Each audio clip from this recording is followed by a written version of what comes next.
অব্যাহত প্রপাগান্ডার প্রতিবাদে বাংলাদেশ জাতীয়তাবাদী ছাত্রদল, যুবদল এবং স্বেচ্ছাসেবক দল কর্তৃক আয়োজিত আজকের এই ঢাকা থেকে আগরতলা অভিমুখে লং মার্চে প্রধান অতিথি হিসেবে উপস্থিত রয়েছেন ভারতীয় আগ্রাসনের প্রতিবাদে রাজপথে সোচ্চার বিএনপি বিপ্লবী সিনিয়র যুগ্ম মহাসচিব রুহুল কবির রিজভী ভাই উপস্থিত রয়েছেন, যুবদল স্বেচ্ছাসেবক দলের সংগ্রামী সভাপতি সাধারণ সম্পাদক এবং উপস্থিত রয়েছেন ছাত্রদল কেন্দ্রীয় সংসদের বিপ্লবী সাধারণ সম্পাদক জনাব নাসির উদ্দিন নাসির শাহ, ঢাকার বিভিন্ন ইউনিটের নেতৃবৃন্দ এবং সারা দেশ থেকে আগত ছাত্র দলের বিপ্লবী সহযোগিতাবৃন্দ সবাইকে আমি আমার ব্যক্তিগত পক্ষ থেকে এবং ছাত্রদল কেন্দ্রীয় সংসদের পক্ষ থেকে জানাচ্ছি বিপ্লবী অভিনন্দন। প্রিয় উপস্থিতি, আমরা অবগত রয়েছি এই খুনি হাসিনা যখন অবৈধভাবে ক্ষমতায় ছিল তখন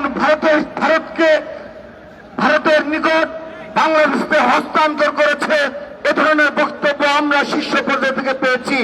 কিন্তু যখনই জুলাই আগস্টে খুনি হাসিনা পালিয়ে যেতে বাধ্য হয়েছে, তারপর থেকে একের পর এক ষড়যন্ত্র অব্যাহত রয়েছে, সাম্প্রতিক দাঙ্গা উস্কে দেওয়ার জন্য ষড়যন্ত্র অব্যাহত রয়েছে এবং তারপর আমরা দেখলাম সরাসরি ভারতে অবস্থিত বাংলাদেশে ভারতীয় আগ্রাসনের বিরুদ্ধে পুরো ছাত্র সমাজ এক এবং ঐক্যবদ্ধ রয়েছে।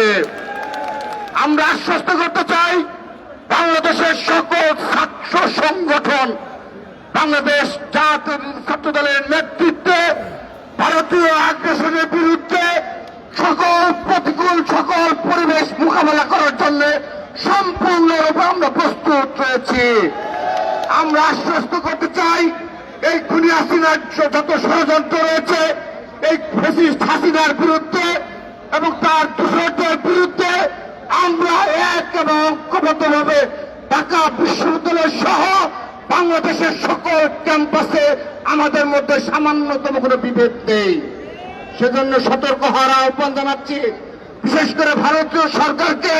এটি খুনি হাসিনার সরকার নয়, এটি খুনি হাসিনার বাংলাদেশ নয়, এটি একটি নতুন ধারার বাংলাদেশ, যে নতুন বাংলাদেশের নেতৃত্ব দিচ্ছেন বিএনপির ভারপ্রাপ্ত চেয়ারম্যান জনাব তারেক রহমান। সেজন্য আগামীতে এই ফ্যাসিস্টের বিরুদ্ধে ভারতীয় আগ্রাসনের বিরুদ্ধে এভাবে এক এবং ঐক্যবদ্ধভাবে আমরা লড়াই করব, সংগ্রাম করব। সর্বশেষ এই একইভাবে অপর আমি ছাত্র সংগঠনের উপর নিকটে আহ্বান জানাচ্ছি, শুধুমাত্র সোশ্যাল মিডিয়ায় নয়, তারা শুধুমাত্র বক্তব্যে নয়, আমাদের মতো করে এভাবে রাজপথে সোচ্চার থাকার আহ্বান জানিয়ে আমি আমার বক্তব্য শেষ করছি। বাংলাদেশ জিন্দাবাদ, বাংলাদেশ জাতীয়তাবাদী ছাত্রদল জিন্দাবাদ, শহীদ রাষ্ট্রপতি অমর হোক, মাটি ও মানুষের নেত্রী দেশ নেত্রী বেগম খালেদা জিন্দাবাদ। আগামী বাংলাদেশের অহংকার বিএনপির ভারপ্রাপ্ত চেয়ারম্যান জনাব তারেক রহমান। সকল নেতৃবৃন্দকে আমাদের সংগঠনগুলোর পক্ষ থেকে ধন্যবাদ জানাচ্ছে। আমাদের ঢাকা মহানগর দক্ষিণ বিএনপির বিপ্লবী আহ্বায়ক সাবেক ছাত্রনেতা রফিকুল আলম মজনু, বিপ্লবী সদস্য সচিব তানভীর আহমেদ রবিন সহ যে সমস্ত নেতৃবৃন্দ আমাদের এই আজকের অনুষ্ঠানে সহযোগিতা করেছেন, আমরা তাদেরকে ধন্যবাদ জানাচ্ছি।